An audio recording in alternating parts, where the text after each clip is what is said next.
No, I'm sorry. It is now 8:01, and so we can go ahead and call this Committee on Appointments. Good morning, everyone. Nice to see you all in your black jackets. Commissioner Perdue is excused for today, so it will just be myself and Commissioner Robbins. So I think we can handle it.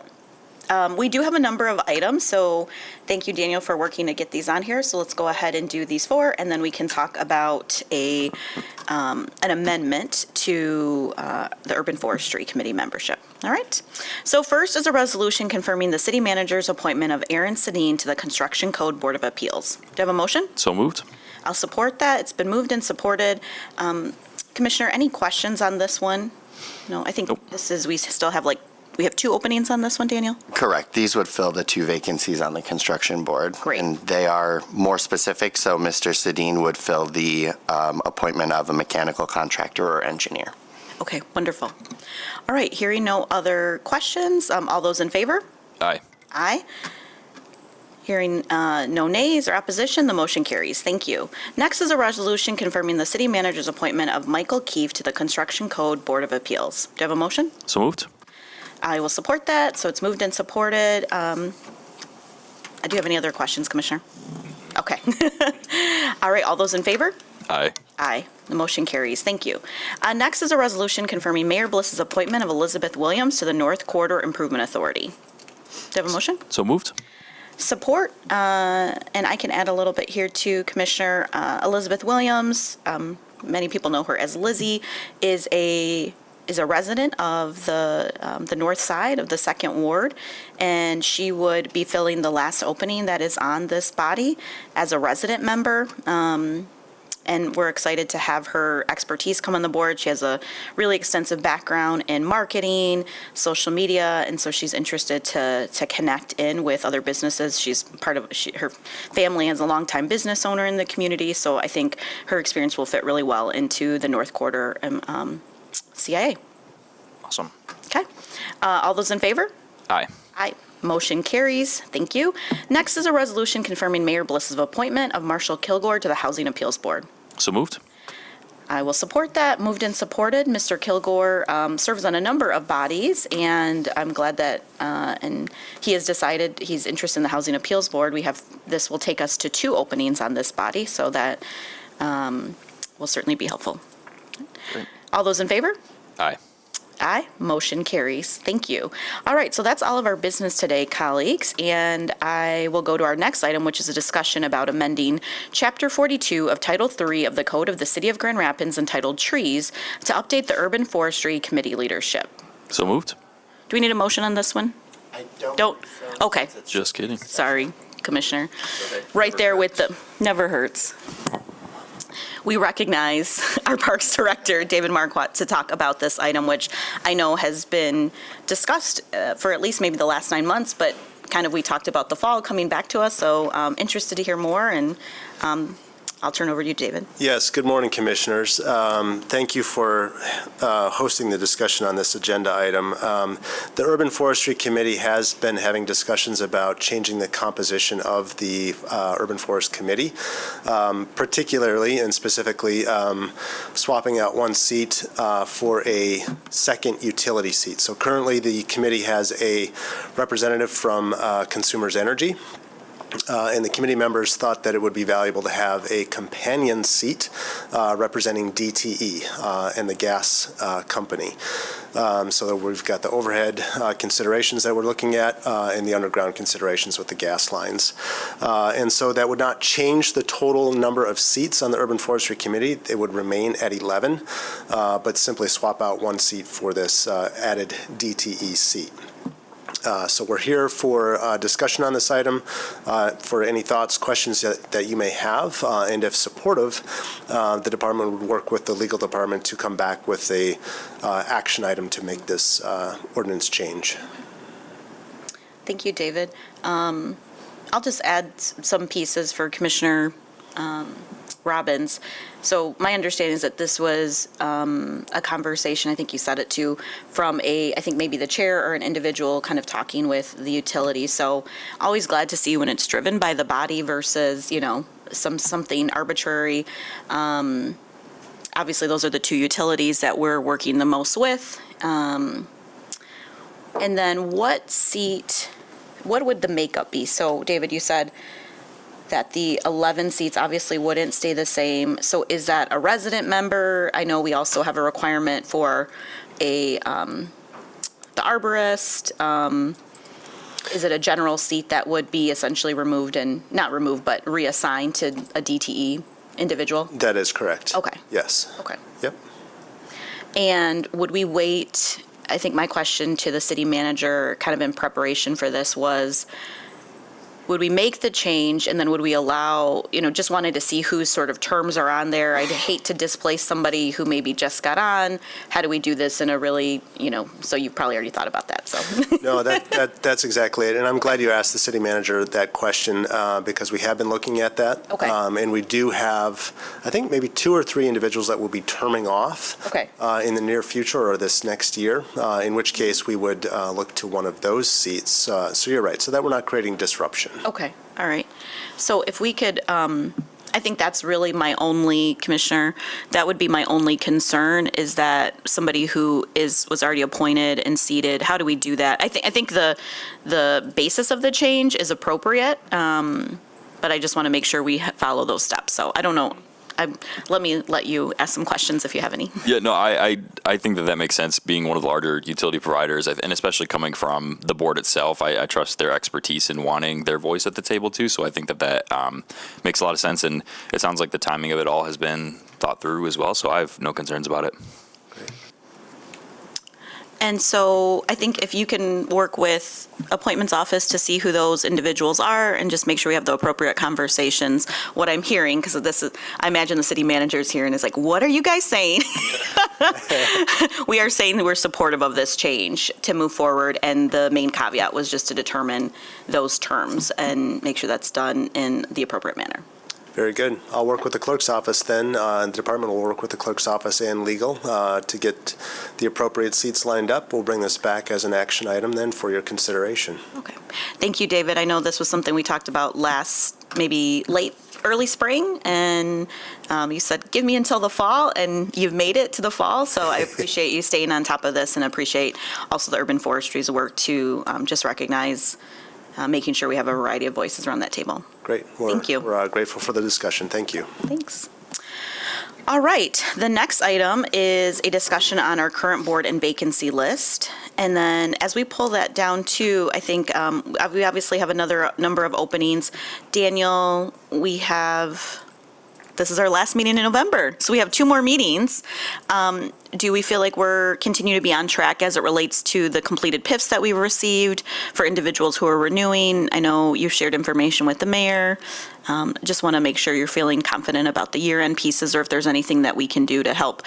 I know I finished my PIF last time, I told you, to make sure individuals are doing, their part to make sure that they're appointed should this body decide to move them forward. Correct, yes. Not all PIFs for members Okay. that can reapply have submitted. Okay. However, for the most part, we are receiving those PIFs in, and they are being vetted with Okay. just waiting on the final confirmation for the appointing authorities to confirm those are the individuals That they'd they- like to move forward. All right. So do you feel good about, will we see some of those in this first meeting in December? Are they all going to be in that second meeting? Maybe later this week, if we don't get as many, should we schedule an additional meeting? I historically, we've always done the end of year appointments at the last Last week, meeting in December, but I can check with the Okay. clerk and deputy Okay. clerk today to see if, we feel as if we're in a good spot, and then maybe we can remove some of those boards and work with the liaisons to potentially, if needed, a second or third Okay. meeting. I don't foresee that being needed. Okay. I know it's always the timing lining up, so, Mr. City Clerk. Yeah, just remember that those 2 meetings are early too, so it's the 3rd and 10th. So our second meeting of December is like December 10th. So the time frame is shorter too, so. That's my concern, is can we make sure we get everything done? Because, we're obviously relying on people to give us information, so we only have obviously we control the process, so I'm not going anywhere, but I don't know about everybody else for the rest of December. We have had I'll a few board members, step down when we thank them for their service, but others have stepped up in Okay. terms of some of the bids Okay. in CIA. Well, thank you. I feel like we've been moving along and even seeing some of these, the ones that we can get done. I think you've done a great job, Daniel, so I appreciate that. And I'm also open to maybe if we need to prioritize certain boards where we know if it's a quasi judicial board, if it's a board that we know is going to be taking up, some of our boards are advisory. That's not to diminish anything, but we could, if we do get into that stance, we could prioritize certain boards. I just want to make sure that we're not going to prevent any work from happening in that first month of the new year. So, okay. Thank you. All right, so we had a couple of openings that we just filled, the construction code, so that one will come off of there. We just talked about Housing Appeals Board. I won't go through all of these. The North Quarter, Parks and Rec, I know this is one, Daniel, that you and I had talked about because we had an individual who was potentially interested, but I think there was a residency piece that was needed, so we need to go back to that one. Smart Zone, this is GRPS openings, I believe both are. We are scheduled to have a GRPS city liaison meeting in December, so we'll follow up with that. And then other than that, I do not have any major requirements. So also urban agriculture, same with GRPS, and also the farmers market. That's the next one you can work on, David. Where did David go? Yeah. The farmers market for urban ag. I know you've been working on that as well. It's probably now been a year, so I think I'd like to go back to them and just determine what is the most appropriate, so that one doesn't remain open. And then Vital Streets, I think that one will be coming before us as another recommendation, but that one's a little bit different because there's certain bodies, right, or certain organizations that have identified representatives. Correct. There are individuals from certain organizations that the Oversight Commission itself had recommended reaching Okay. out to internally for themselves. So there are at least, I believe, one, if not two. Okay, wonderful. Commissioner Robbins, anything to add to this list? I don't. Nope. Nope. Other than, I know we talked to that, at least myself, I'm happy to contact some of my first warder residents if you're still trying to track them down to get their PIFs resubmitted. Happy to do that. So Great. All right. Hearing no other business, we can go ahead and adjourn this committee on appointments at 8:13.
morning. It's now 8:32, and so we can go ahead and call this fiscal committee meeting to order.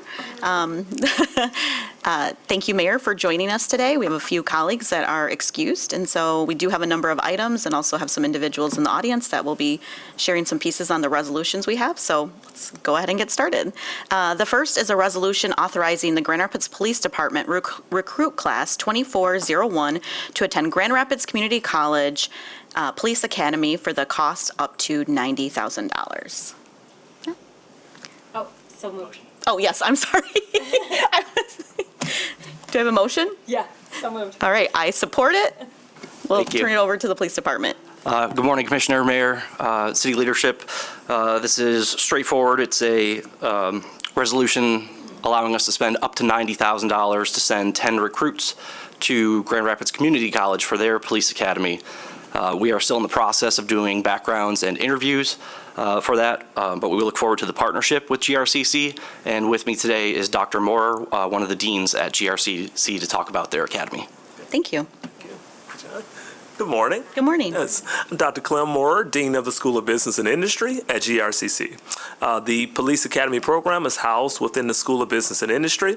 We're very excited about the new format in January. So in January, we're going to have a set 17-week accelerated program, 40 hours a week, and we are happy that in about 10 years, or within the last 10 years, this will be the first group of GRPD cadets coming into our program. So we've adjusted the format and very excited about the advanced curriculum for these cadets.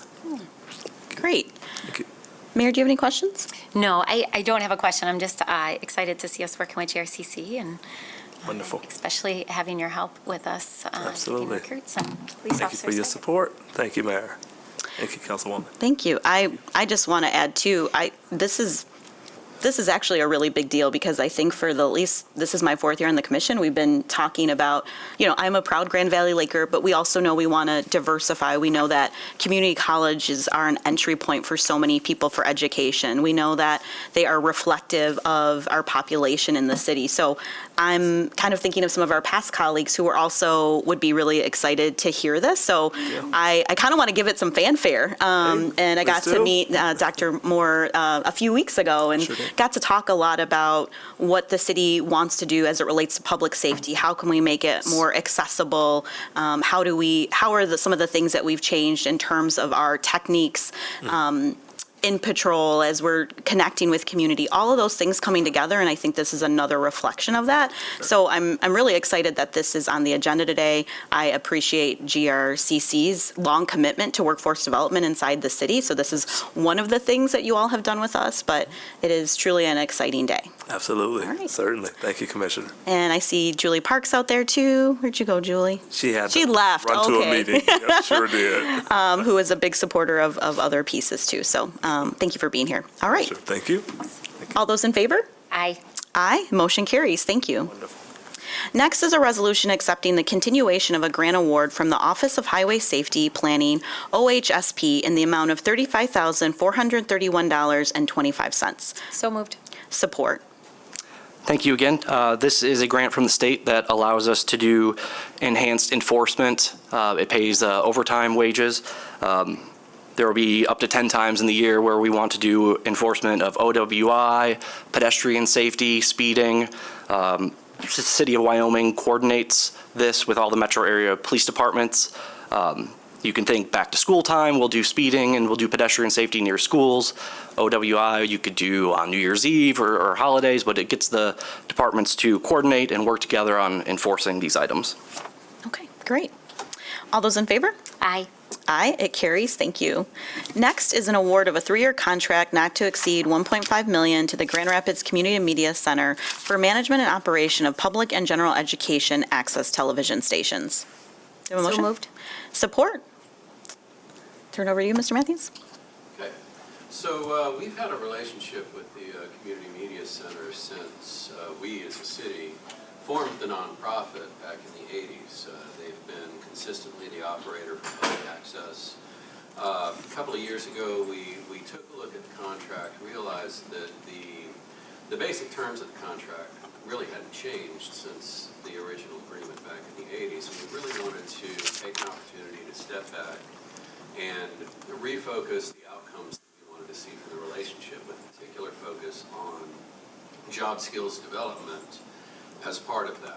Skills development in film, television, multimedia work, as well as to reframe some of the financial terms, which in the past had been based on a percentage of what it is that the city received in terms of franchise transactions from the telecommunications providers, to a flat fee for service, which makes it a little bit more reliable for us over the longer term. So those are some of the changes that we've made in terms of the agreement.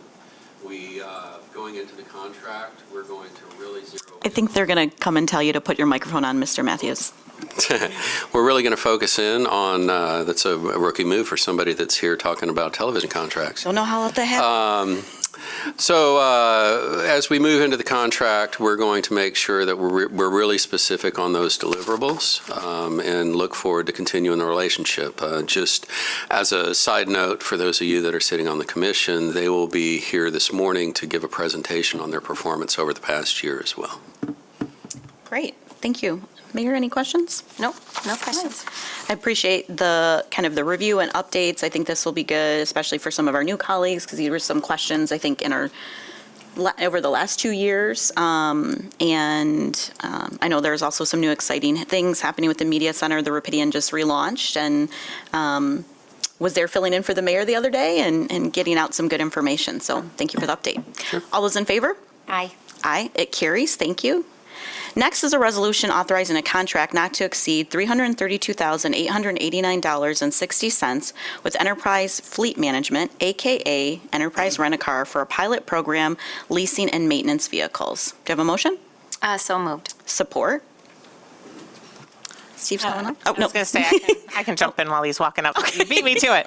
I've been involved with me and Steve. Okay. And the budget office have partnered on this. How long have we been doing this? 3 years?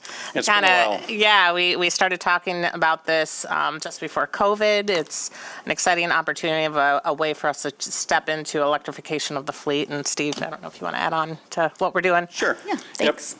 Is this on? Yep. Okay, there we go. Thanks, Steve. Yep. So what this is yeah, we're requesting your approval to enter into a contract with Enterprise Fleet Management for a 5-year pilot program. This program is to lease 6 new Nissan Leafs, 1 new Ford Lightning, a pickup truck, and during this initial lease period, we're going to be evaluating the benefits of this program against the way we currently do it, our model of direct purchase and maintenance of the vehicles. So we're going to see if we can realize any cost savings or operational impacts versus how we currently do this. And with this purchase, we're replacing 7 existing gasoline-powered vehicles with fully electric vehicles. Questions, Mayor? Yes. Yeah, I have a question. So glad to see us exploring this. Yep. I was a little bit surprised by the price tag, though. And I would assume that you have done an analysis already looking at leasing versus what we've paid in the past for similar vehicles for, this is what, 3 years? It's for a 5-year 5 pilot years. program, correct. So can you give me a sense of a comparison between leasing these 7 vehicles versus what in the past we've paid to purchase? Yeah, well, and that's where it's going to be a little different. I do have some numbers here. I mean, a gasoline vehicle similar to this one here is around $25,000. To go a hybrid, you're talking about $30,000. With this lease program here, we're going to be paying close to $43,000 for fully electric. Okay. Again, the fully electric vehicles nowadays, especially after COVID, supply chain issues, I mean, it's going to be pretty close. And again, this lease includes all of the maintenance with the vehicle for the full 5 years also. So you're looking at the lease of the vehicles plus all the maintenance throughout the years. That's where we need to really analyze, what we can purchase it for versus what Enterprise can purchase it for, what it takes to maintain the vehicles for 5 years, and then after we're done with it, what we can sell it for is going to be the next big thing. Okay. All right. I'm supportive of a pilot. I obviously won't be here at the end of 5 years, so I'll leave that to you, Commissioner, to decide whether it's a good deal or not. Yeah, no. And hopefully within 5 years, the price will come down. Yes, Yeah. I think we're still on this cusp of we know that we want to make these moves, but we do have to weigh these costs. And I think that's a good point you make, Steve, with the maintenance pieces, cost of filling up the tanks and all those sorts of things. So yes, I think this is a good pilot, and a lot of things I believe will change in 5 years, including the cost reduction. All those in favor? Aye. Aye, it carries. Thank you, Steve. Thank you. Next is a resolution authorizing conditional approval of tax exemption and payment in lieu of taxes pilot for Union Suites on Coit. So moved. Support. Ms. Bohaj? Good morning. This is a pilot request for a close to $16 million estimated project that would construct a 3-story, 52-unit courtyard-styled apartment building that would face Coit. There'd be 32 parking spaces below ground. 6 of the units will be barrier-free.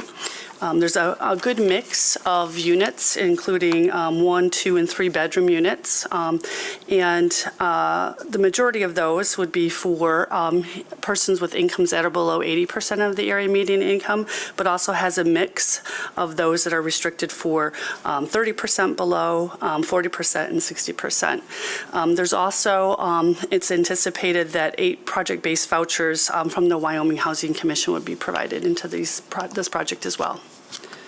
Great. Thank you. Any questions, Mayor? No, it's a great project. Glad to see it Second one. continue to move forward, and also that it's going to be a green building or a LEED certified building. Great. All those in favor? Aye. Aye, it carries. Thank you. Next is a proposed modification of fiscal year '24 budget ordinance amendment number 5. Do you have a motion? So moved. Support. Ms. Claren? Good morning. This morning for our amendment number 5, we start with the fire department for acquisition of land at 850 Panel Avenue Northwest. It's $2 million. We're actually, we did budget for that, but we want to move it into the capital improvement fund. So that would be just a move from general operating over. No effect on fund balance. The next one is allocation of some bond proceeds out of the capital improvement fund, just over $1.7 million for the smart city lighting control system. Number 3, this is allocating sewer operating funds to contribute towards the Ash Lagoon remediation going on at the Water Resource Recovery Facility. This is just under $1.7 million, moving, from fund balance of the sewer disposal operations fund into the sewer replacement fund. Number 4 is adding an administrative analyst 1 accounting position to the parking operating fund for mobile GR. And then number 5, this is a personnel addition, 10 total position additions. We talked about it at Economic Development Project Team, helping to manage our capital program we have going on right now. This is across various departments, including Economic Development, Planning, Engineering Services, and the Parks and Rec Department. Number 6 is another personnel addition request. This is for a police records specialist position to help with the backlog of FOIA requests the department's getting, so this will help us start to address issues we have there. Just for point of clarification, the records clerk 2 is actually going to help with the new gun legislation laws that's come into place. Again, we'll keep picking away at the FOIA issues, either yet this year if we need more resources towards that, or with the fiscal 25 budget. Number 7 is a personnel addition request from the Attorney's Department. This is in the Enforcement Division, but plans to help with municipal affairs and support civil litigation divisions as well. This is a legal assistant 1. Contingent balance is now at just over 935,000. Note that we did use some contingent to help fund the police personnel request. Mayor, any questions? I do have a couple of questions. So the first one is on the smart city lighting control system. I don't know, is our city engineer here? Yep. Mr. Berkman, can you help me understand where we are with converting the streetlights to LED and streetlights and where this falls? And I'm just trying to better understand what this is adding to the work, and if we have to go back and do work on lights we've already converted. Right.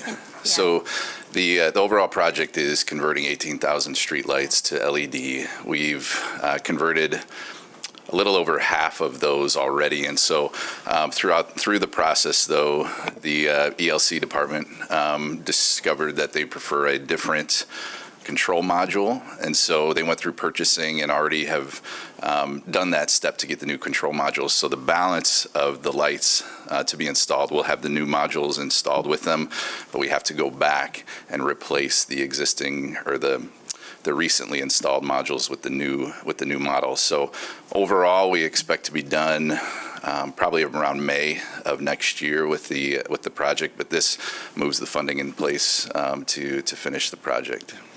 So in May, we'll be done with all 18,000? Yes. Okay, so we're going to finish up the 12,000 we still have to do with this new technology, and then we're going to go back and Yeah, so I think the actual numbers are around 4,500 are left to be converted to LED, and about 9,000 of those of the 18,000, so about half, still have to be have the modules swapped out. So there's a little bit of rework involved in going back to each of those to install the new modules that have been acquired. So then after this, they'll all be uniform. Yes. We'll be able to use smart technology. Yes. And we anticipate, if I recall, when we approved the funding for the LED lights, the lifespan of those, we thought were roughly, 10, 12 years? Is that still accurate? I think it was at least that. I don't remember the exact number, but it's significant. Okay. Yes. So once we're through this, we'll have the smart technology for monitoring and maintenance, and then some confidence that it'll give us a good decade. Right. Okay. Yep. All right. Okay. That's helpful. Thank you. Yeah. I don't have a question about that, but you said you had a few other I questions. do. I have one other More question. for Mr. Berkman, or? Nope, Okay. nope, not for Mr. Berkman. All right. So I want to just affirm some of the conversations we had about these personnel additions. And Molly, I don't know if it's you or Ms. Behrens, our deputy city manager. One of the questions I posed during Economic Development Project Team, then we talked a little bit about at the retreat, is assurance that the addition of these positions would not be increasing cost to customers or people applying for permits. I know we already have approved the fee structure in our last budget, but the last thing I want to do is approve these and then have a significant increase come before us in May with our fee structure to pay for these positions. So I'm assuming some analysis has been done about that. And then secondly, with the addition of these positions, particularly in engineering and planning, which I agree they're needed, I want to also just have some assurance that the process is going to be improved and this isn't going to add additional time to individuals who are applying for permits or needing inspections.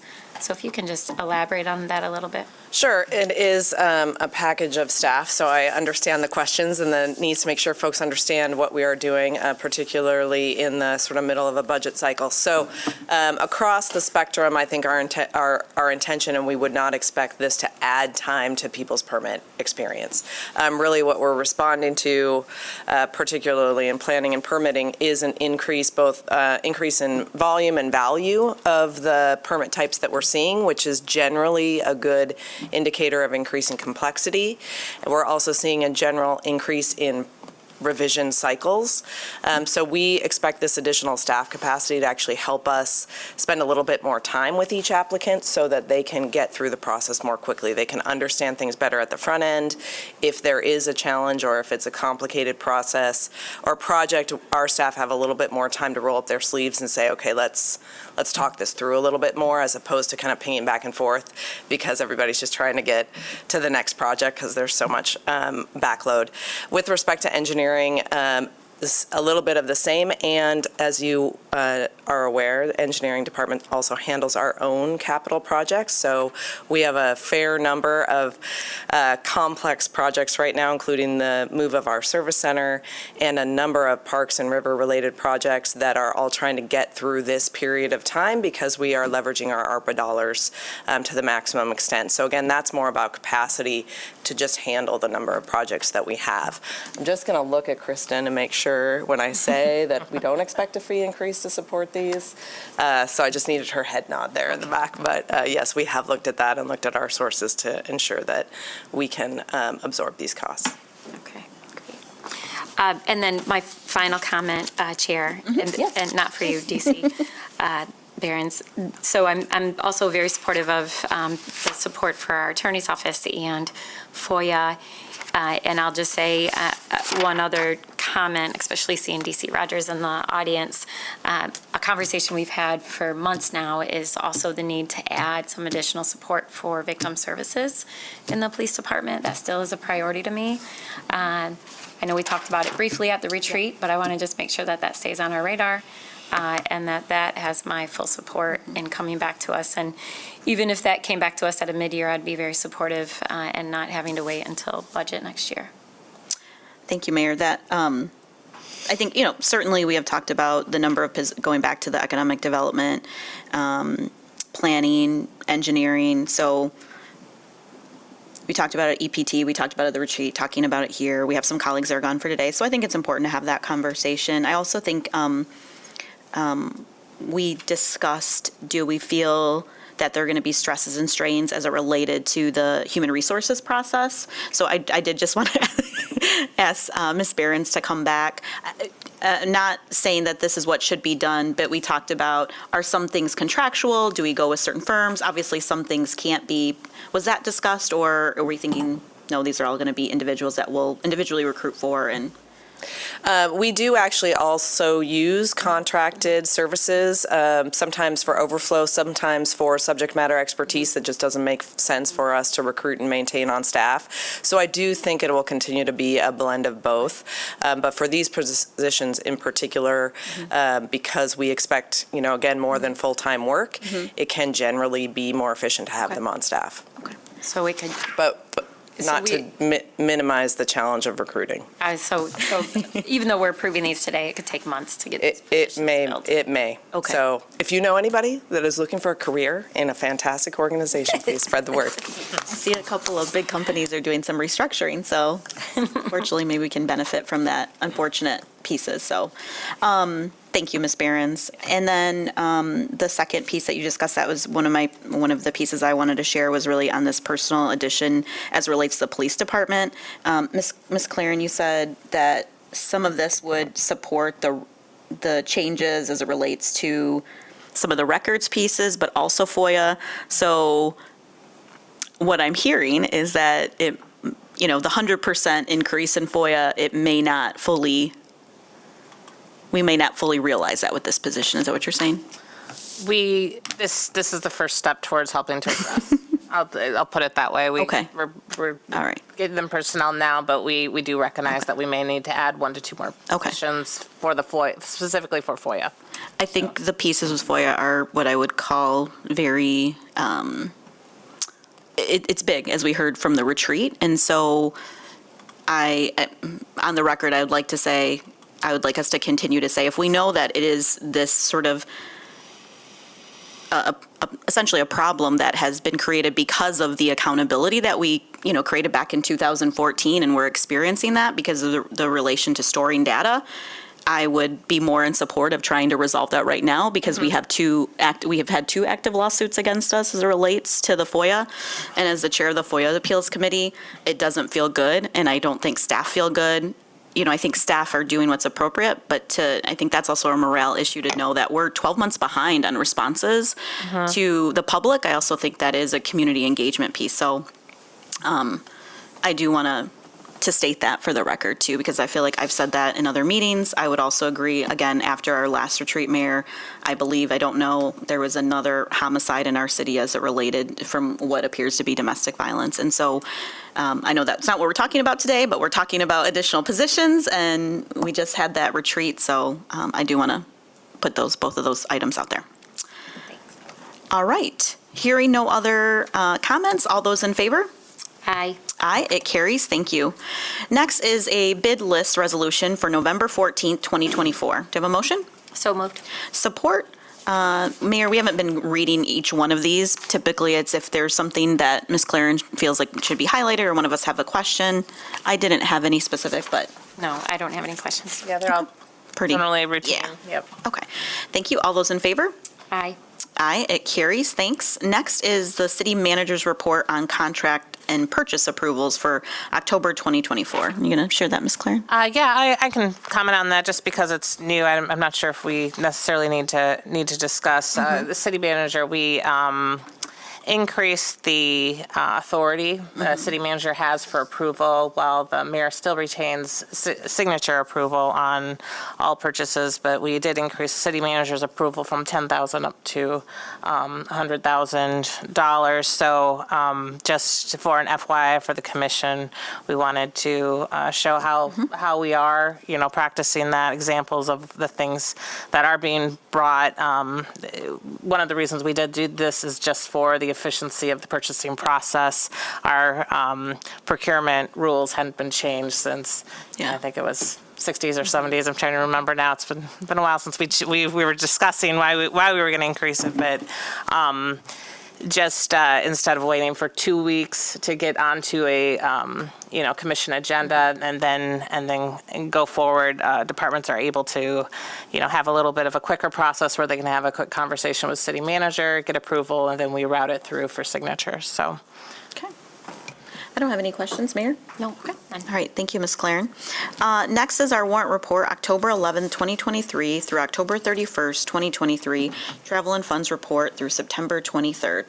Mr. Comptroller? Good morning, Mayor. Good morning, Commissioner. For the period of time referenced there, the city released cash payments totaling $45.3 million. That amount includes $5.2 million for our employee payroll expense and approximately $178,000 for income tax warrants.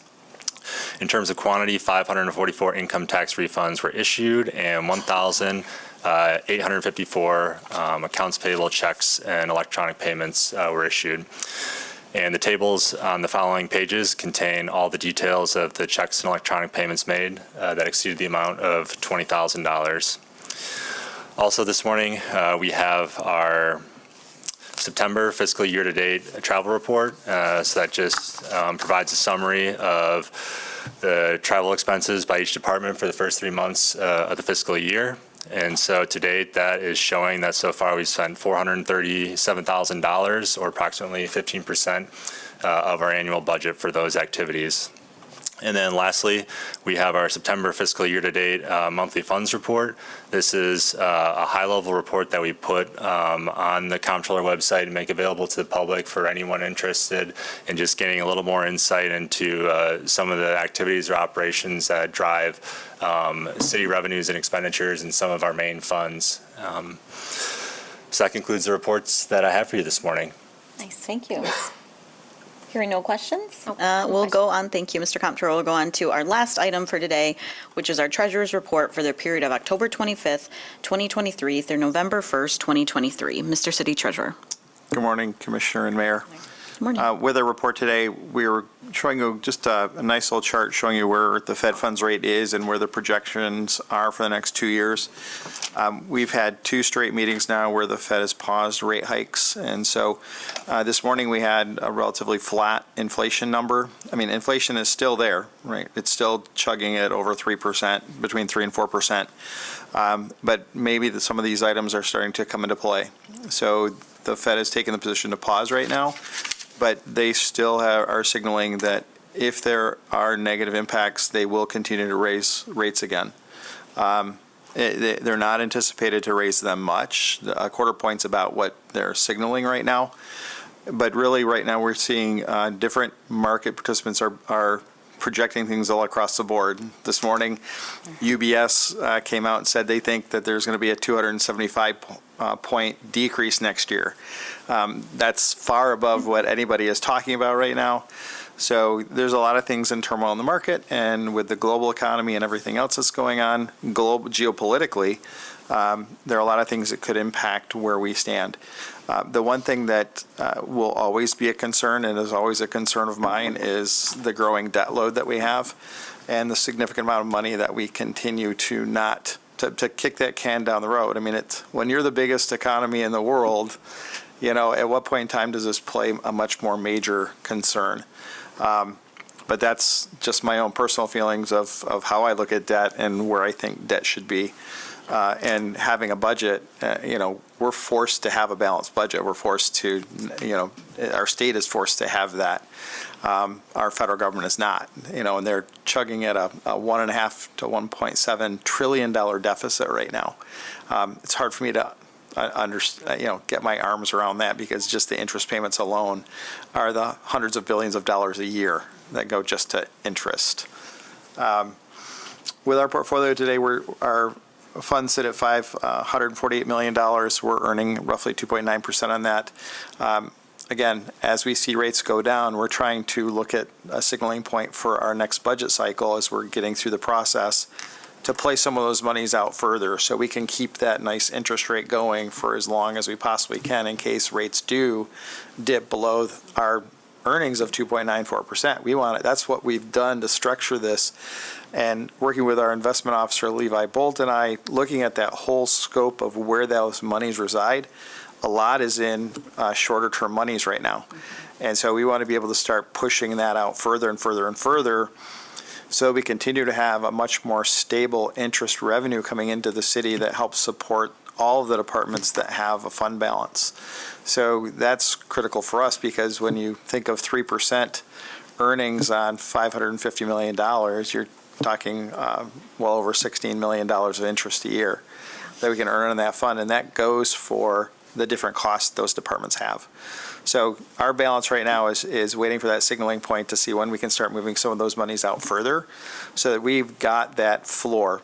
I don't ever want to see the city get down to that 0 to 0.25% that we were at for so long as the Fed held the rates down so low, because we really had money we couldn't put to work for us. And so with our program that we have right now, that ongoing program will far exceed my employment with the city, and will be something that future treasurers will be able to leverage to keep a much steadier revenue coming in for interest. Great. Thank you, Mr. Treasurer. All right. That is all of our business today, so we can go ahead and adjourn at 9:04. Thanks. Thank you.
this moment.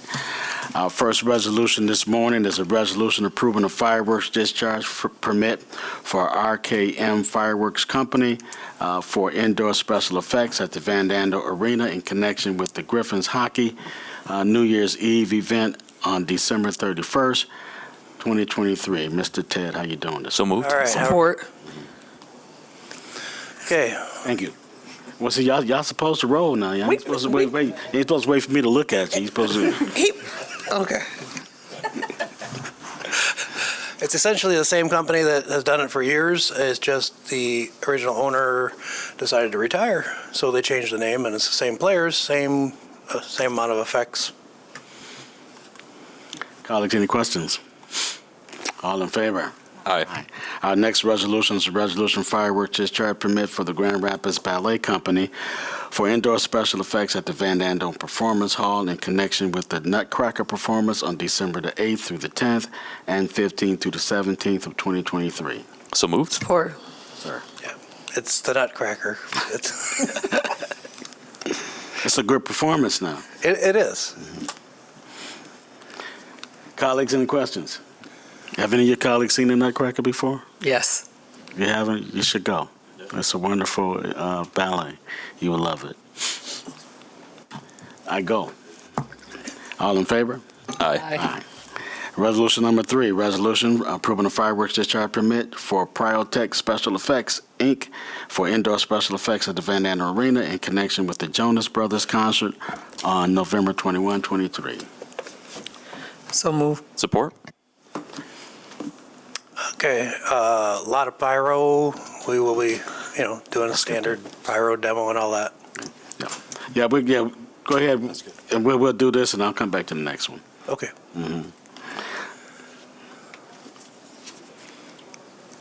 Did we finish it? Yeah.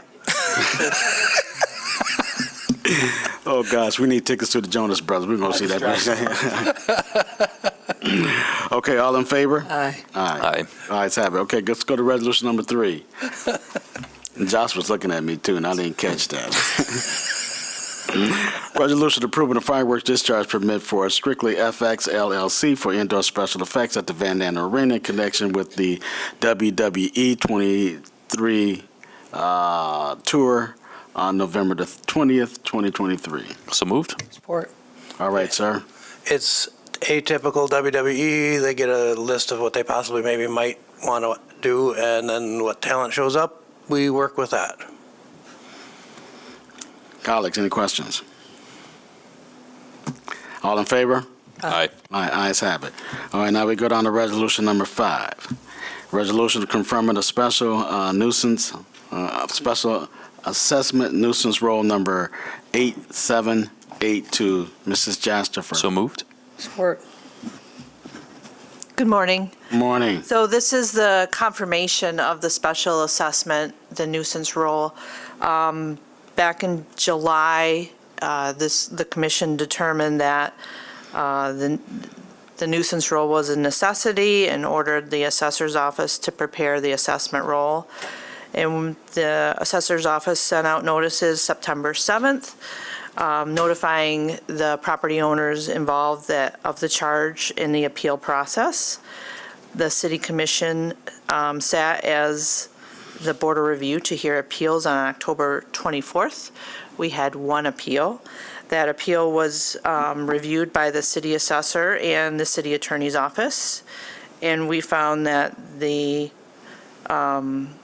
in this case, that the city acted with full transparency, followed all appropriate procedures as dictated by city ordinance. So therefore, I recommend and request that you approve the nuisance roll in the amount of $306,330.22 and authorize the city treasurer to place these charges on the winter tax statements to be levied December 1st. Colleagues, any questions? All in favor? Aye. Ayes have it. Thank you. You're welcome. Resolution number 6, approving a construction agreement and accepting the public utilities easements for Meadowwood Town Homes. So moved. Support. Mr. Bergman. Good morning, Commissioners. Good morning. This will serve a multi-family townhome development located in Grand Rapids Township with water and sewer service. The development consists of 96 units located south of 4 Mile and east of East Beltline Avenue. So seeking your approval of our standard construction agreement as well as acceptance of the easement, granting the city rights to maintain said utilities. Colleagues, any questions? All in favor? Aye.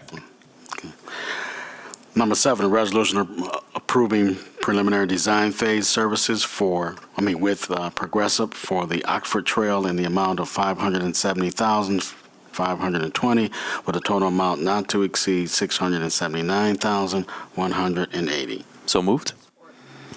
Mr. Bergman.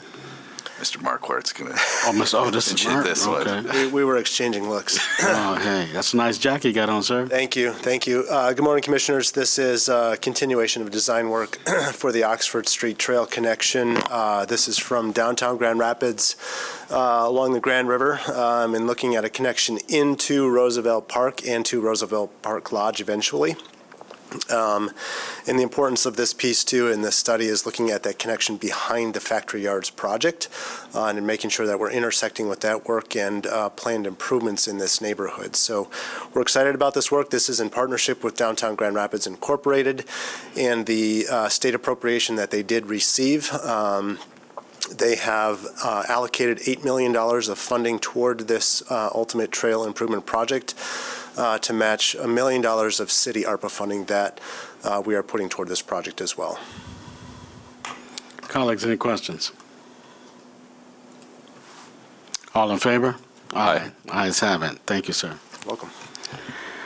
Number 8, a resolution awarding a contract with Basin Electric Company for replacement of variable frequency drives at Market Avenue Pump Station in the amount of $241,490 with a total amount not to exceed $305,535. So moved. So this project will replace variable frequency drives associated with motors that control 4 pumps at the Market Avenue Pump Station that's located at 741 Market Avenue. The existing VFDs have exceeded their useful life and cannot be rebuilt, so it's time to replace them. Received a bid in that amount of $241,490 from Basin Electric, which was under our estimate of almost $282,000. So seeking your approval of this award to Basin and that total amount not to exceed of $305,535 coming from the sewer system fund. Colleagues, any questions? All in favor? Aye. Ayes have it. Resolution number 9, a resolution authorizing agreement with Environmental Consulting for Technology for Grand River Revitalization in the amount not to exceed $82,000. So moved. Support. So we've been working with our partners at Grand Valley Metropolitan Council to find funding opportunities that would replace the Regional Conservation Partnership Program, or RCPP funding, that had expired this past June. And with GVMC's help, we did identify a new opportunity through Public Law 83-566, called PL 566 for short. That's also administered through the NRCS, as was the RCPP funding. Lots of acronyms in this item. This would allow for a federal regulatory review to occur similar to the previously authorized funding. In order to obtain that, however, we need to complete NRCS's requirements for an environmental assessment. So the contract that's before you is with ECT, or Environmental Consulting and Technology. That's the same consultant that GVMC utilized under the previous program to develop the draft watershed project plan environmental assessment. They have a depth of experience and knowledge specific to the project, so we'd like for them to amend that previous document to be in line with the redesign that is underway of the river project. So seeking your approval of this agreement in the amount of $82,650, and that amount will come from the Capital Improvement Fund. All right, colleagues, any questions? All in favor? Aye. Aye. Ayes have it. It is approximately 9:24, and the Community Development Committee is now closed.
Good morning, commissioners. Good morning, good morning. All right. I know our city attorney is on her way up, but I think we'll go ahead. Hey, do you need something? Okay. We're going to go ahead and call this committee of the whole meeting to order. Commissioners, we do have a number of resolutions. We have 2 briefings, and we do have an executive session for 3 items related to legal opinions and pending litigation. And so I'll call for executive session right after we get through our resolutions, before the briefings. And then after the briefings, we will go directly down to the law library, or 601? 601. 601. Okay, 601. All right, and then just a reminder, we do have public safety today. Let me remember what time is that? 12:30. 12:30. We have actually 4 executive sessions, because we also have an executive session to do a performance update with our city clerk at 2 o'clock, right? Did we change that, or is that still today? I didn't know. Okay, well, maybe not. I have it on my schedule. I'll double check. I'll be ready. I do too. Okay. Do you have it on your schedule? Yeah, all right. I will be ready. Let me see if all the commissioners have it, and then, no, you don't? I wonder if we changed it because a couple commissioners are out. I'll find out. I'll have Laura follow up and find out, and we can always change that to another day. And Madam Mayor, we also have civil service at 3 p.m. Oh, that's right, and civil service. Thank you. It's a full day. So 12:30 public safety, 3 o'clock. Civil service. Okay. All right. Okay. So with that, commissioners, we'll get started with the first resolution. This is a resolution approving early voting sites for the 2024 election cycle, polling locations for the 2024 presidential primary, and fixing inspector pay for the early voting absentee voter counting board and our precinct inspectors. Can I get a motion? So moved. Support. All right. Moved and supported. City Clerk, you want to tell us about this item? Yeah, now that the legislature is adjourning in 2 hours, we know that the presidential primary now is February 27. That's been kind of in limbo until the legislature adjourned.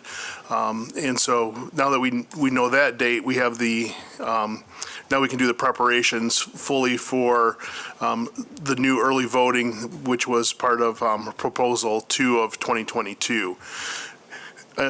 But with that, we need to hire election workers to work those elections or those at those voting sites. So we're going to have 3 voting sites that have to be open for 9 continuous days, and it includes the 2 weekends before the election. So in the first ward, it'll be at St. Peter and Paul, the school building there.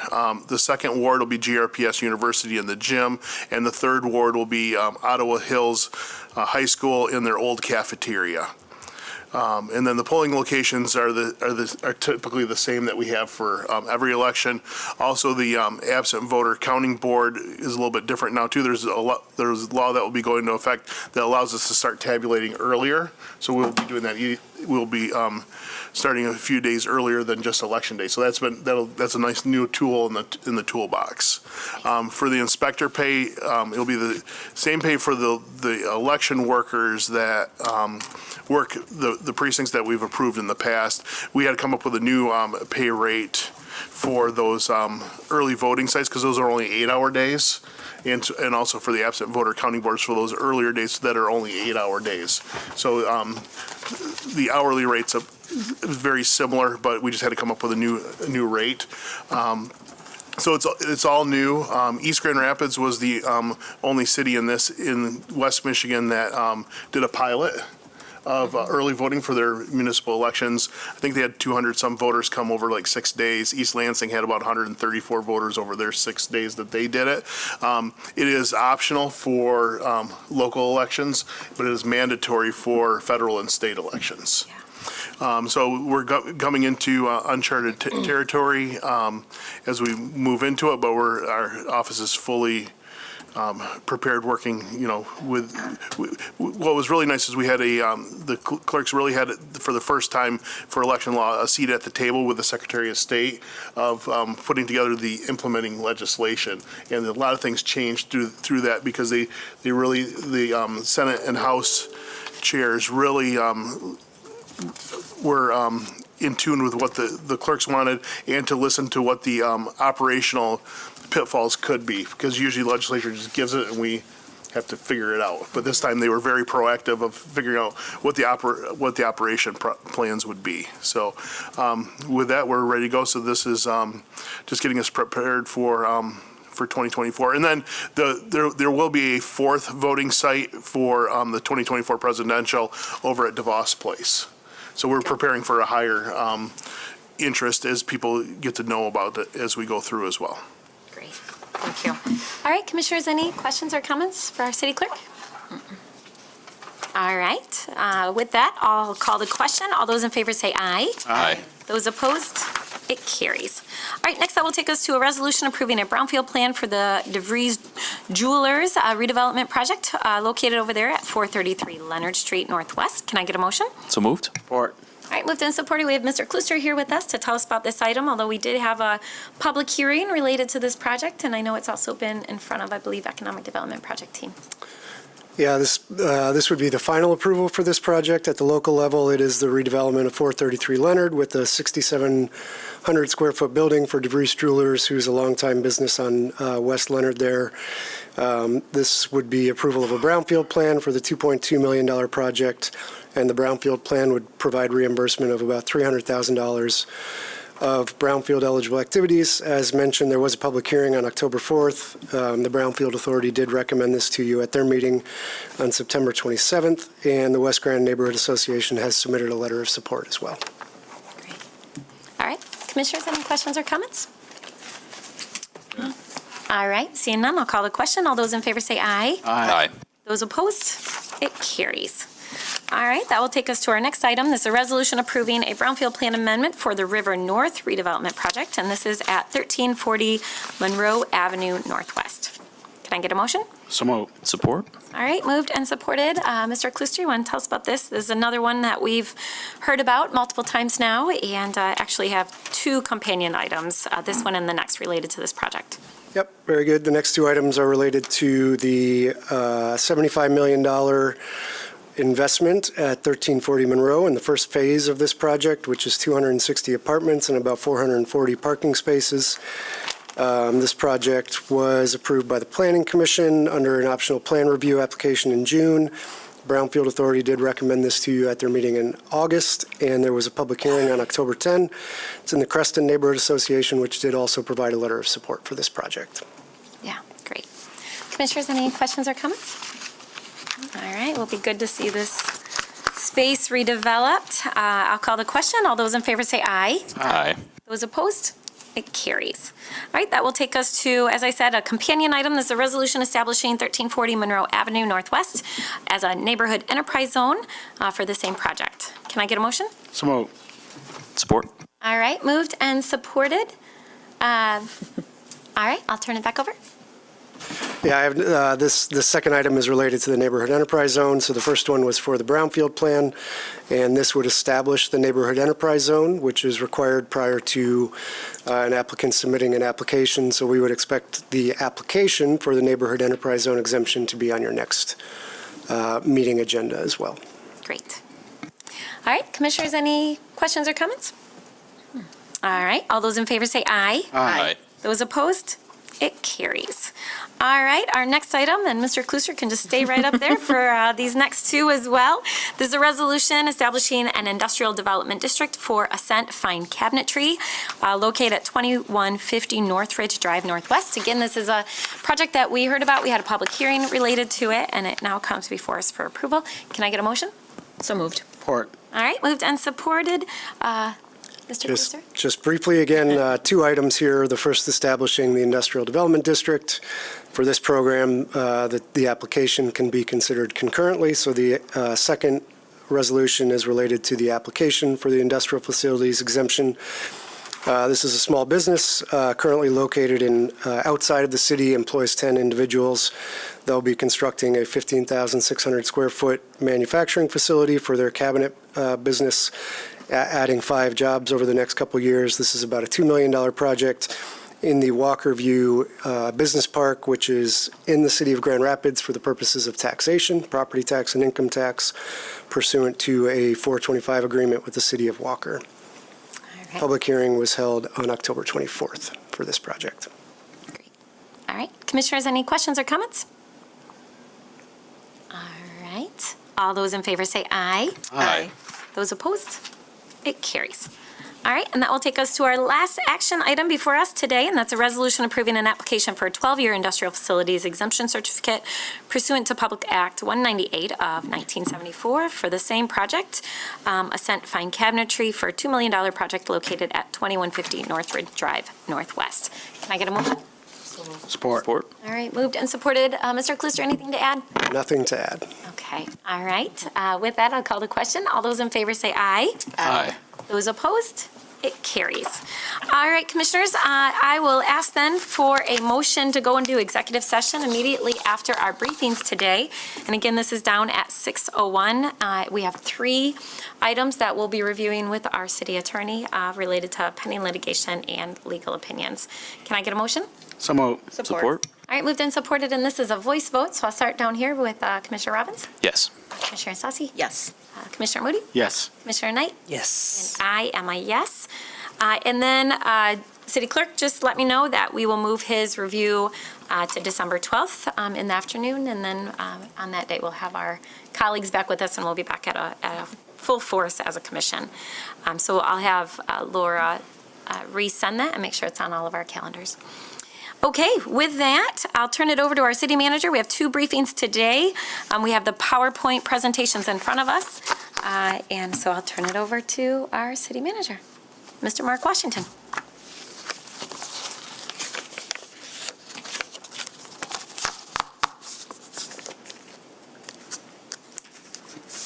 Thank you, Commissioners. One of the things that we discussed at our retreat work session was getting more of our community partners in front of the Commission to talk about the work that they do. This is arguably one of our longest standing partners. The relationship goes back to the 1980s. In fact, the Community Media Center's origins start right from this dais. It was started as a nonprofit by the Commission before it was handed over to the Community for Leadership. So we thought, given that we have a contract upcoming that was approved by the Fiscal Committee this morning, that it was an appropriate time to have the Community Media Center come talk to you and engage a discussion about their work. So at this time, I'm going to introduce Ted Dietrich, who I believe is going to be leading the discussion this morning. Great, thank you. Welcome. Thank you. Good to see you. Yeah, usually you're coming to I was going to say, it's nice having you come here. Yeah. So yeah, thank you. I first want to say thank you to Starla. She's our executive director, joined us at the end of 2022. She's here today. It's just an honor to serve under her leadership at the Community Media Center. I'll introduce myself. I'm Ted Dietrich. I've been the station manager at GRTV for about 15 years. I've been with the organization since '98. I started there as a high schooler, as an intern, and I just stuck around until they promoted me. So anyways, I'll kind of get into the presentation here. I can teach a class in front of 30 people, no problem, but public speaking is not my forte, so I'm going to try and stick to my script here. I'll talk a little bit about the history of the Community Media Center. Doug kind of introduced us a little bit. We've been partners with the city for over 40 years. As a public access station, we've been a pivotal platform in Grand Rapids, championing the power of media in a democratic society. So we provide an open, uncensored space where every community member, especially voices from minority groups and underrepresented groups in the media, can share content and create content, ensuring that diverse perspectives are heard. Our collaboration with the city underscores the importance of accessibility to media tools and training that fosters informed and engaged citizens. This partnership is not just about access to technology, but about empowering voices, promoting equity, and nurturing a truly participatory democracy. So looking at the end of 2022, this report is on our 2022 annual report. We set out with a consultant to kind of engage on an important journey to redefine our direction and purpose. With the expert guidance of a consultant, Louis Rabeau, we went through a strategic planning initiative that involved our staff, our board, and community stakeholders. This collaborative effort was culminated in a renewed mission and visionary outlook and set of core values. You can see those there. So our new mission, connecting local communities through media, serving diverse creators and audiences, and providing tools, training, and transmission. Our new vision, where community voices are heard, valued, and lifted through media. And then our new set of core values, focusing on diversity, equity, inclusion, and belonging, transparency, media literacy, innovation, and access. So the new mission kind of encapsulates our commitment to being a unifying force in the community. We're not just a media center, we're a conduit for connection, offering the necessary tools, training, and platforms for vibrant and inclusive community discussion and expression. Our vision is a world where every voice in the community finds a place in the media landscape, and we strive to create an environment where diverse perspectives are not only heard, but also valued and amplified.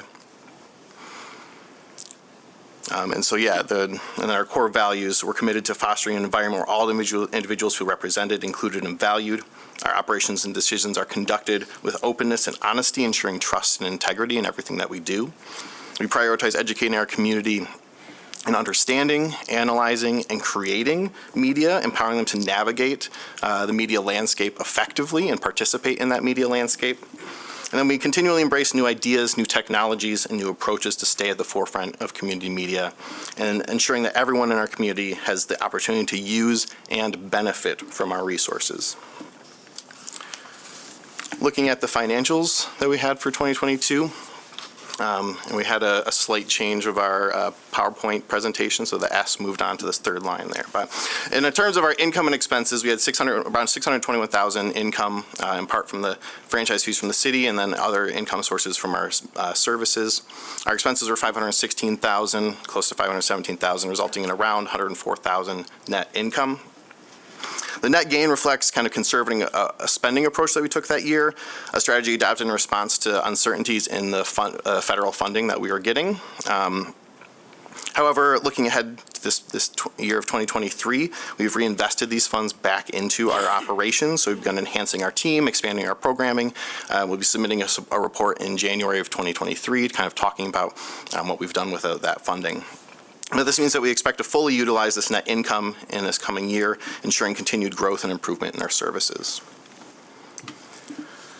So let's get into the core services, what we provide, that tools, training, and transmission. So in terms of the tools, the equipment, and facilities that we provide to the community, in 2022, we had 317 equipment checkouts. This includes camera kits with the Canon XA and XF cameras, Nikon D5600s for DSLRs, GoPros, and Ronin cameras as well for a cinematic, technologically advanced camera. They also include, all these kits include audio accessories, video accessories, lots of other things that you would need to make high quality content. We also had almost 400 hours of facility use. That's edit suites in our studio.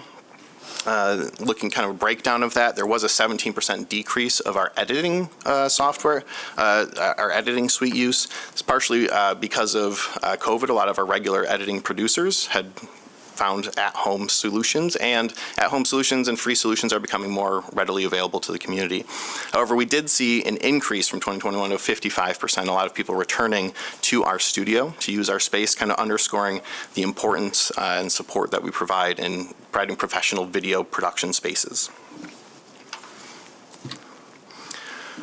In order for people to access our equipment, we require that they take our community classes. We offer 5 core classes. We have camera production, studio production, editing, intro to podcasting, and then a specific Ronin 4D class for the advanced cinema camera. So over 2022, we had 40 different classes. This attracted 90 different students, unique students. And then the course satisfaction that we have continues to be exemplary. This is a long history we have where the majority of our responses are either very good or excellent, with just a few neutrals and goods in there. And then we had no poor responses to our classes. So that's including the materials, the content we cover, and our instructors. In terms of the diversity of the people taking our classes, this is something that feeds through our entire organization. Because you have to take the classes in order to get access to the equipment, if we have diverse classes, then that means we have diverse people checking out equipment, which results in diverse programming on our station, which really matters to us. So you can take a look here. The breakdown, we have diversity across racial lines, ethnic lines, gender lines, and levels of education. And again, that kind of pools through our entire organization and what we do. For broadcast on GRTV, all that equipment checkout results in broadcast on the channel. So we had 935 new shows turned into GRTV. This is from 156 different producers turning in programming, and that's 742 new hours of programming created by people in Grand Rapids. You can see the breakdown of where our programs come from. So majority is from Michigan, West Michigan, or Grand Rapids. The 161 programs that are outside the United States are actually requested by people locally here. So those are programs that are brought here from New York or Chicago from people who are interested in that content, and we bring it in for them. So everything you see on GRTV, if you tune into it, is either made here or requested by somebody in Grand Rapids.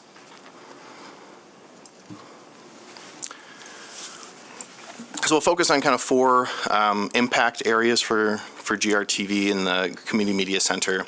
Access and education and kind of leading towards workforce development. Of course, we had those classes that we talked about. We also offered more than 40 opportunities for volunteers. These are opportunities of directing, being camera operators, being part of a video production team and audio. And we open these to anyone in the public. So they don't have to be a member with us. For the volunteer opportunities, anyone can kind of get their feet wet and join in and find out what it's like. But they are professional opportunities where we really make sure that they gain the skills that they need to be able to do these jobs effectively. We also partnered with Grand Rapids Media Initiative and Film Incubator, GR MiFi, at the end of 2022 to continue this as a more targeted approach to workforce development. So they work with students of color, partnering them with kind of apprenticing them to Hollywood producers, and then training them up and getting them real-world experience. So we've provided them with equipment, with training to get them started, and then also have actually hired them throughout 2023 for various jobs to get them their first jobs and get them items on the resume. We've also provided a lot of nonprofit support. This is a cornerstone of what we do. So 58 different nonprofit organizations shared their programming through our station. And we did video production work with 18 nonprofit organizations throughout that year to really amplify what they do, share that to a broader community outside of just their social media silos, and really reach into different parts of the community. We also have a great impact in community engagement. This is a big part of what we do, is increasing that community discussion. So throughout the year, we had 509 different public events. That's music performances, but also forum discussions, council meetings, and that sort of thing that have aired on Grand Rapids television, on GRTV. And so, yeah, this includes commission meetings, commission night outs, the Failure Lab, GRPM's GR Stories series that they've been doing. We help capture those and share those out in the community. And we also had a great impact on the filmmaking community in Grand Rapids. So in 2022, we actually relaunched the Grand Rapids Film Society as a subsidiary of the Grand Rapids Community Media Center. Through that, we reopened the Open Projector Night, which had been closed. It was a former program at the UICA. And in our opening night, we had 150 attendants, showcasing 13 local films. That was the largest attendance that they had had for one of those programs. We've continued to do that quarterly throughout this year. It's been an amazing event. We also feature many film festivals at Wealthy Theater, bringing in community and partnering with them. So the Chiaroscuro Film Series, the Mexican Film Fest were partners that we had that we were able to bring in and showcase their work at the Community Media Center. So in summary, I'll get to the end here.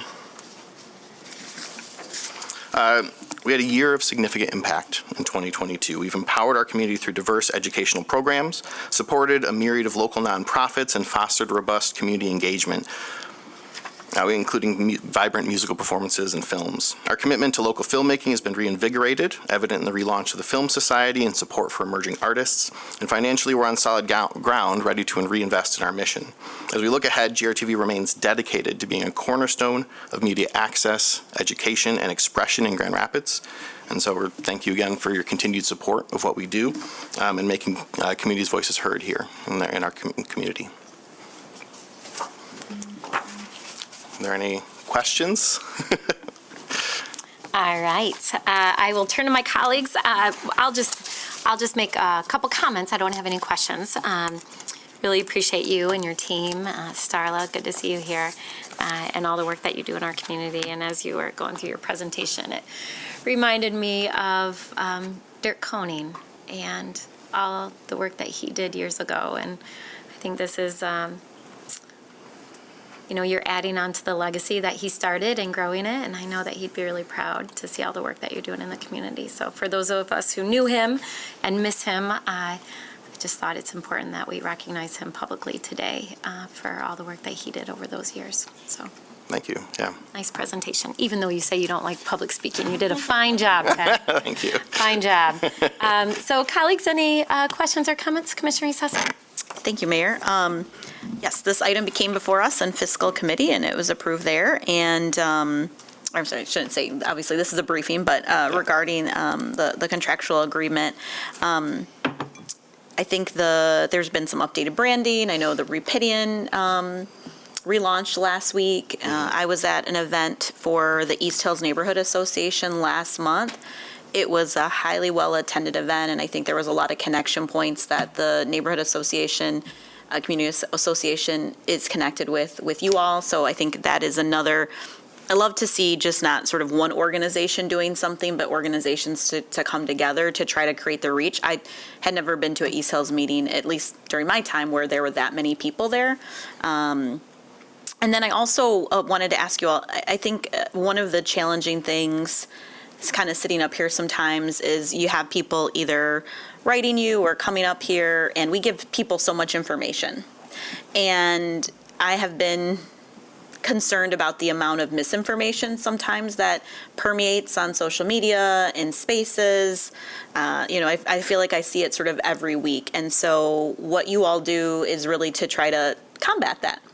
But I know that there's also initiative. I wanted to just share maybe a couple of points regarding having like individuals attend different sort of council, city commission meetings or county commission meetings, I don't know, school board meetings, because we don't really have that local everyday reporting about what's happening. And, sometimes there's a lot going on, and sometimes, maybe it's more, not as much. And so could you share a little bit about that, Ted? Yeah, so one of our programs, the Rapidian, we've had this since 2010 as a citizen journalism project. And so this year, we've kind of relaunched that with a Documenters initiative. We're partnering with the Documenters program.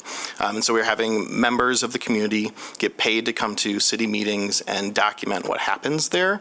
I know the agendas are available public, so people can kind of find out what's on the agenda, but it doesn't really tell the full story of what's happening at meetings.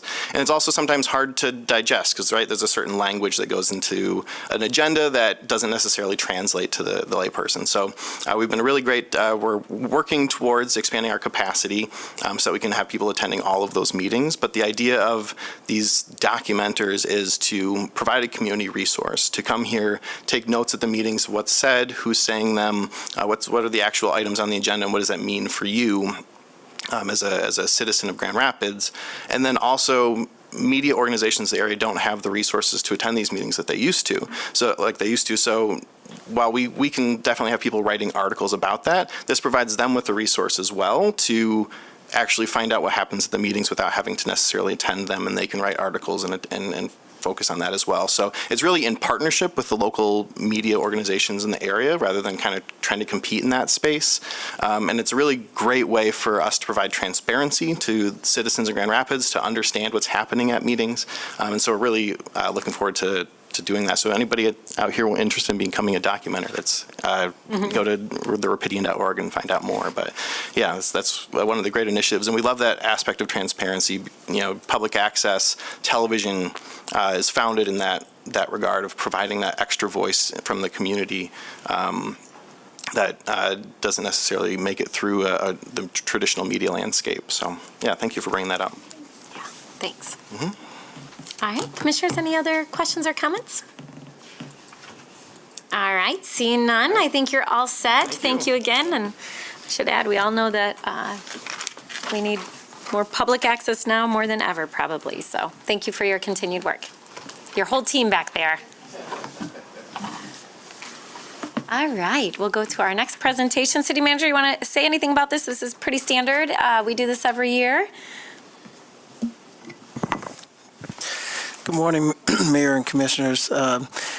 This is, I believe, Ty's first time doing it, and so I'll make it a little bit different this year. But I think we've done such a good job managing our water system, and we know that other communities are challenged. And so part of managing the operations is not only to look at a competitive rate and affordability for our customers, but also to forecast our capital needs to make sure that we are maintaining good infrastructure to provide clean and reliable water.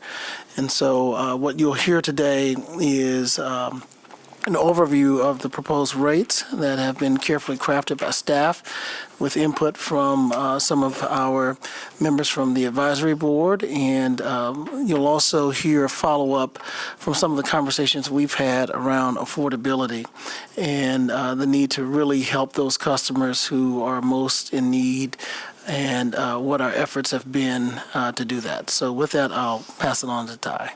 Thank you, City Manager. Hello, everybody. My name is Ty Verbrugge. I am the new Utility Financial Officer. I'm joined today by Janessa Carter, the previous Utility Financial Officer. She no longer works with the city, but she was consulting with us and helped us prepare this year's rate study. So I just wanted to take a moment to thank her, Molly Claren, and the departmental staff that helped put this together. This is our 47th annual rate study, and any rates, if these are approved, these rate changes would go into effect January 1st, 2024 for the full calendar year.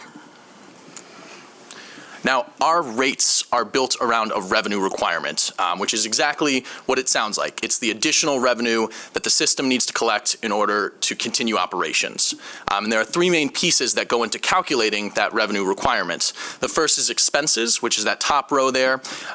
That includes stuff like operations and maintenance, our day-to-day costs, depreciation of our fixed assets. And we are also required to collect a return on investment on all of our fixed assets, and then some miscellaneous expense items, debt servicing for the combined sewer overflow, and then payback agreements from development. Offsetting the expenses, we have the revenues. So revenue credits, this is going to be revenue from permitting, from inspections, those types of fees. The other revenue item here is the City and Customer Community Circuit Breaker, or the quadruple CB, which is admittedly a mouthful, but it's really just a fancy way of saying penalty revenue. So this is late fee revenue that gets built back into our rates. And we'll talk more about that in depth on how that works in a few slides. And then finally, the last building block that goes into the revenue requirement is build volume. And this is how much revenue the system can expect to collect in the next year based on current consumption levels and current rates. Now, this graph shows us how rates have changed over the past 15 years. On the left-hand side, you can see the water system, and you can see down at the bottom in that first gray bar, for 2023, we are proposing a system-wide average rate increase for water of 6.65%. Just below that in the other gray bar, you can see how that compares to the average annual rate increase of 2.14%. On the right-hand side, we've got the sewer system, and we are projecting a rate increase of 1.34% across the system, compared to a 15-year average of 3.5%. So for sewer, we're coming in under that 15-year annual average. For water, we are coming in over it. Now, how did we arrive at those percentages, at those rate increases? So for water, again, we're looking across all communities, we're looking at an average increase of 6.65%. The single largest driver of that increase are our fixed assets. So we built in $22.5 million worth of new assets in the past fiscal year. A lot of that is in the form of water mains that we're replacing. And part of why those water mains are so expensive is because we are doing that lead line replacement.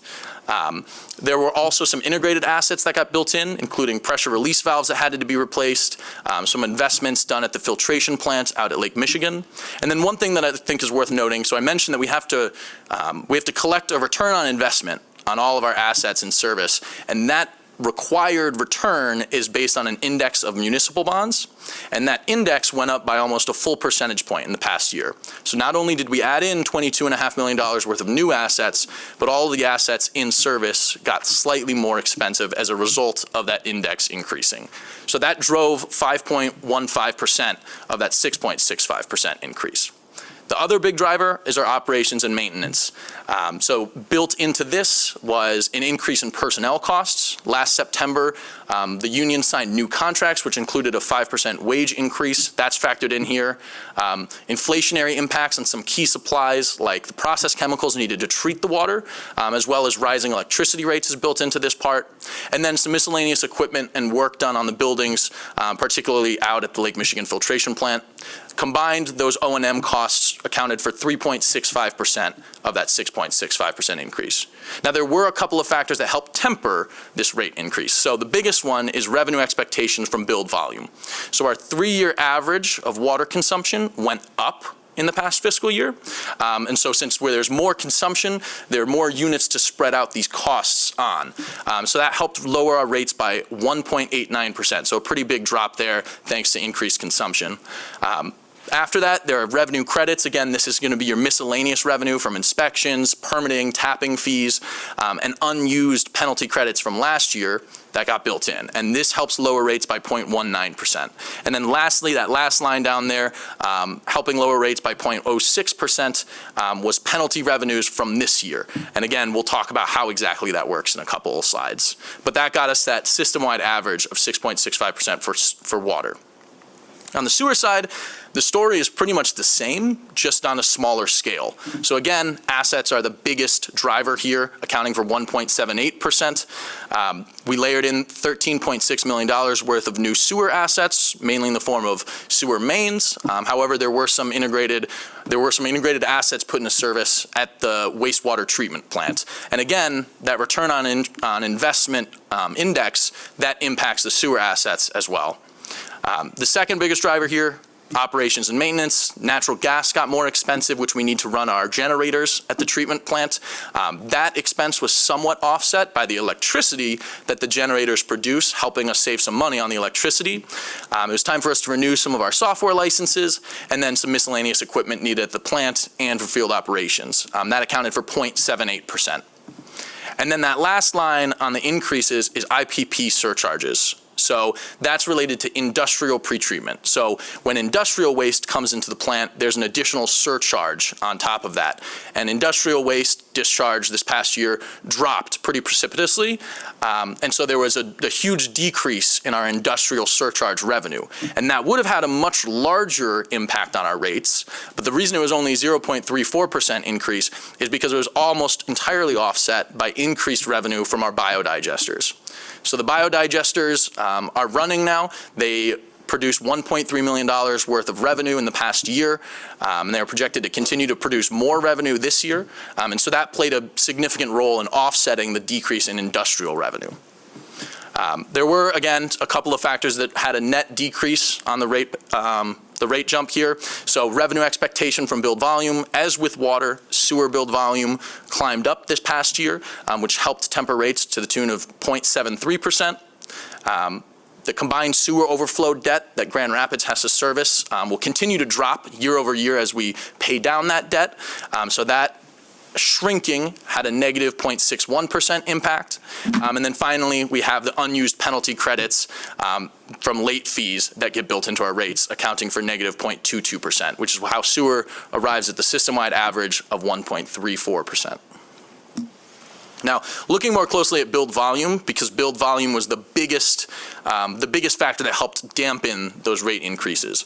On the left-hand side, you can see the water graph. It's not super clear, but that blue line shows how water consumption has changed year over year.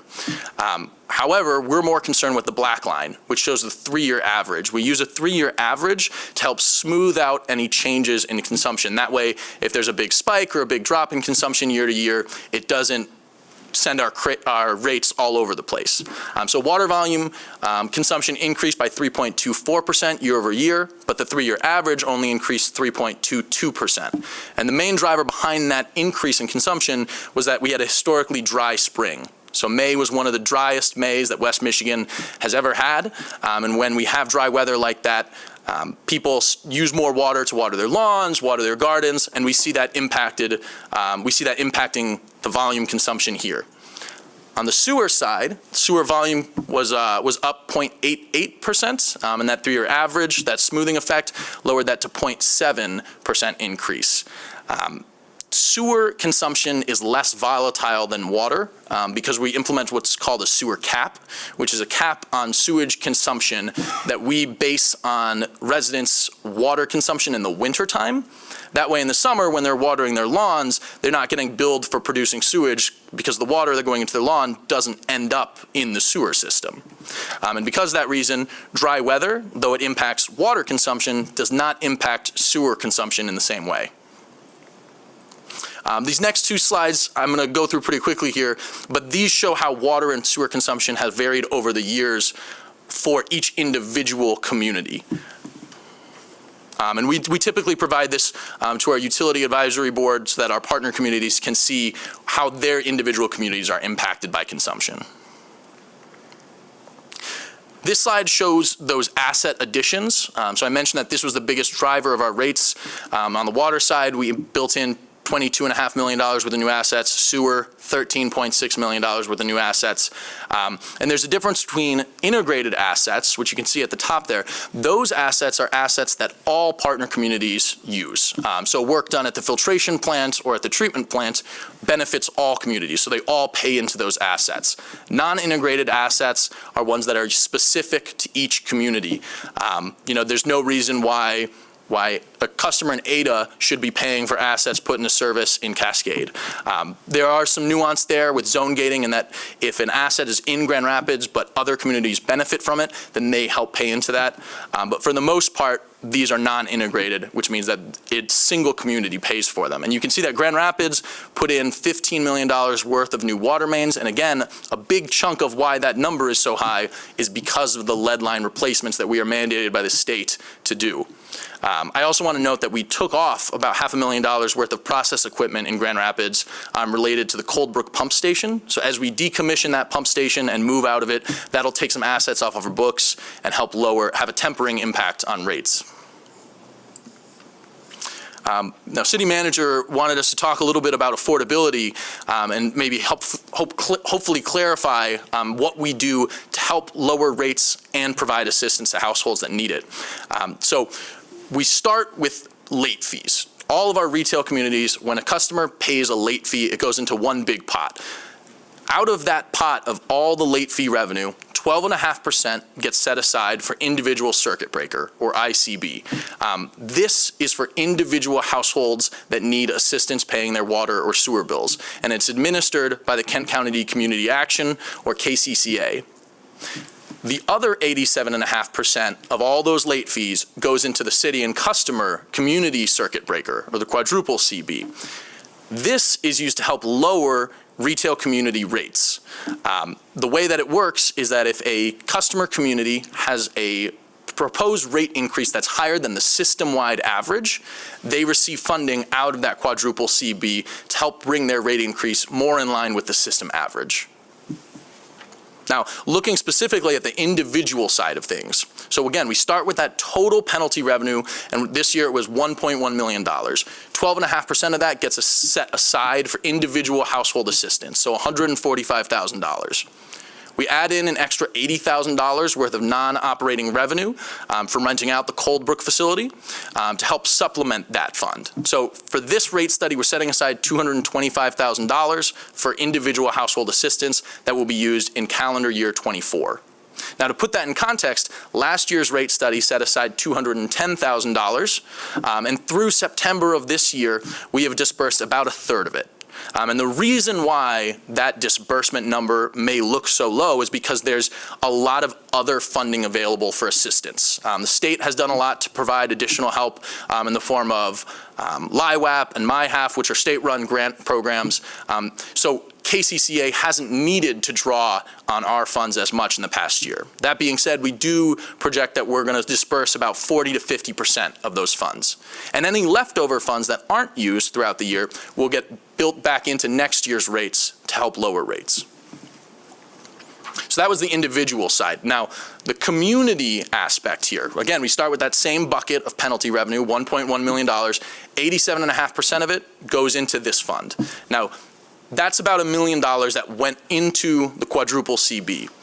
Not all of that will get used this year. So again, if a community has a projected rate increase that's higher than the system-wide average, they will get some of these funds to help lower their system increase until it's more in line with that average across all communities. So this year, out of that $1 million, $691,000 was spent to lower community rates to get them in line with the average, and the remaining $328,000 will be rolled into next year's rate study to lower all retail community rates, regardless of how they compare to the system-wide average.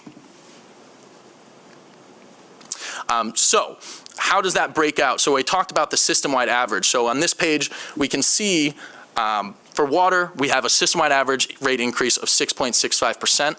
And for sewer, that average is 1.34%. So for Grand Rapids, it's actually going to be 7.23% for water, and the sewer increase is going to be 1.15%. So a little bit lower than the average on the sewer side, a little bit higher than the average on the water side.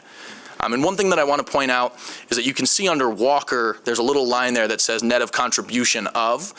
So each community has the option to contribute additional funds to buy down their rates. So Walker made a contribution, and that's why their rate increase is significantly lower at 4.09%. So what does that actually mean for rate users? So this is showing how the average quarterly bill will change for our retail customers. And you can see at the top there for Grand Rapids, the average quarterly bill for both water and sewer is projected to raise by $9.30. So about $3 more each month. And across water and sewer combined, that's a percentage increase of 3.74%, which is pretty close to last year's, or to the annual inflation rate increase of 3.7%. And then finally, just to close here, just a timeline of what we're looking at. So we shared the preliminary rate study on November 3rd with our partner communities, and I presented it to them at the Utility Advisory Board on November 9th. They have 30 days to share comments with us if they want to buy down rates or if they have any concerns.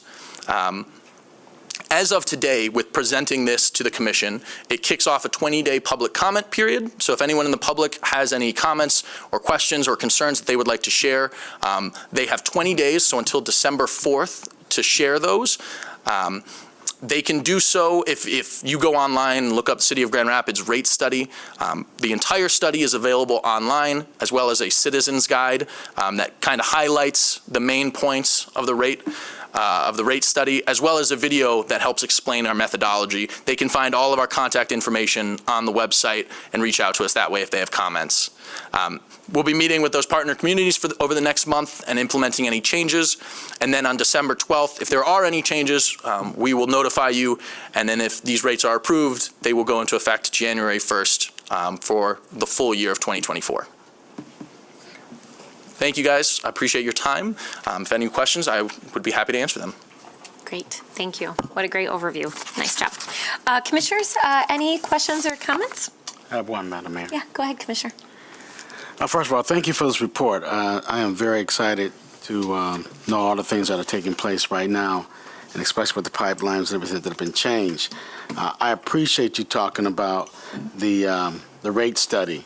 How do you plan to get this information out to the community for those who may not have computers to go online to get the information that they need? I think this information is important. So what are some of the other things that you're going to be doing to make sure that the community is aware and using other media outlets? Sure. So one thing that we do is when we print a copy of the final rate study, it will be provided to all of our customer communities, so they will have a physical copy on hand. So if anyone wanted to look at the rate study physically, their individual townships and cities will have that available. We do include information on when a customer receives a bill. There is information on that bill that has contact information if they wish to talk to us about the rates. I'm not entirely sure what our outreach plan is, but that is something that we can definitely look into. I can pinch hit too. I used to be utility financial officer too, so you have the whole trio of us today. One thing we do that, as Ty's being onboarded with doing this work, we also provide a copy of the rate study as well as a citizen's guide down in the clerk's office. We also encourage our partner communities to do the same, so that we can get feedback from that as well. So there is a physical copy that will be available to the public, and of course, Ty's name's in that book, and so is mine, so we'll sometimes get emails directly to our office where we can kind of answer questions. We take all that feedback, though, and include that when we come back in December to explain, if there were any changes and what has been the feedback. That also informs our next year's fiscal budget preparation, so. So once again, those that don't have computers will be able to phone in and have a conversation? Absolutely. Okay, thank you.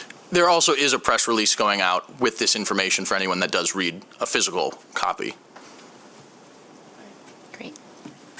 All right, commissioners, other questions down here? I just wanted to say, good job, Ty. I would be nervous if I had the two people that had the job right after me. Big shoes. But I think that this is one of those pieces where we want people to have the full faith in our water system and our sewer systems. It obviously, there are a lot of investments that we need to make. And, I know that we just had our fiscal meeting today, and just the challenges that individuals are facing. So I appreciate we have a number of people who connect. Myself and Commissioner Perdue serve on our Kent County Action Board, so sort of getting these informations, and we've talked about how we can just, again, collectively, and not just Grand Rapids, but more so in our region, continue to talk to people about where our supports are as it relates. I think last year we talked quite a bit, Mayor, about the percentage of access to like the financial support out of the fund, and so I think continuing to recognize how do we communicate to people as it relates to those supports and understanding what what that due process might be. So I feel like there was at least 3 of us that asked that last time. So appreciate this update and breaking it down, and you seem like a natural. Thank you. I appreciate that. Yeah. Yeah, thanks. Yeah, and also, just to piggyback on that, really appreciate the work of Community Action, and that might be another update that we want in front of this full body, so. Great. Commissioners, any other questions or comments? All right, seeing none, we'll go ahead and finish up that briefing. City Manager, anything to add before we close this committee of the whole and head down to executive session? No? Good? All right, so Commissioners, I'll see you, let's do 5 minutes so you can take a break and fill up your coffee down in 601.